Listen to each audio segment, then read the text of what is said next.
Hello guys! Good morning everyone! Ayan, so for today's video ay magluluto nga po pala ako nitong corn soup or ginarip ang tawag dito sa Bicol with dahon ng sili. Naku, super yummy-licious nito guys. So ayan na nga guys yung ating sweet corn. Yan yung ating gagayatin. Ayan. I-slice lang natin siya guys ng ganito. Ayan. And after nyan, tapos na. So 5 piraso nga pala ng ating sweet corn yung ginamit dyan. At syempre, hindi mawawala yung ating dahon ng sili. Hugasan natin ng maayos. Syempre, meron din ako dyang hipon, yung ating sangkap, atay ng manok, saka pork. Ayan.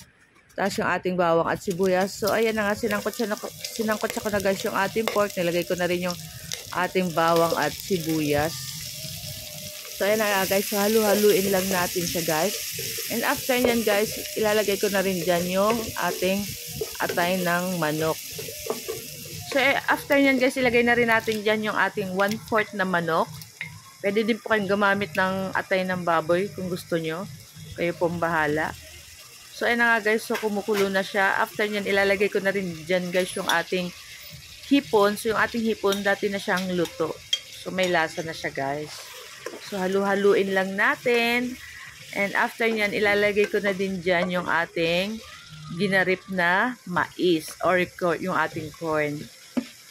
Ayan, ako guys. Try nyo to guys at super yummy. So, after nyan guys, ayan, halu-haluin lang natin. Maglalagay na ako dyan guys ng tubig. Syempre, yung tamang tubig lang. Guys, so after ilang minuto, kumukulo na rin yung ating sabaw. At naglagay ako dyan ng patis at yung ating tinunaw na cornstarch sa tubig, maglalagay din tayo para medyo malapot siya guys.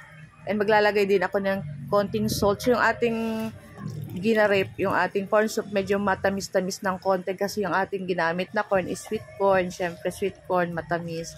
So, nilagay ko na din dyan guys yung ating dahon ng sili at halu-haluin lang natin at ilang minuto lang ipapatayin na rin natin yung ating apoy. So, ayan na guys. So, ready na kami ng aming lunch. So, napakasarap nito guys kasi all in one, may pork, may atay, may hipon, may corn, may dahon sili. So, healthy pa. So, ayan na nga guys. So, i-transfer na natin siya guys at ready na kami kumain ng aming lunch. So, guys, thank you for watching. See you our next video. Ciao!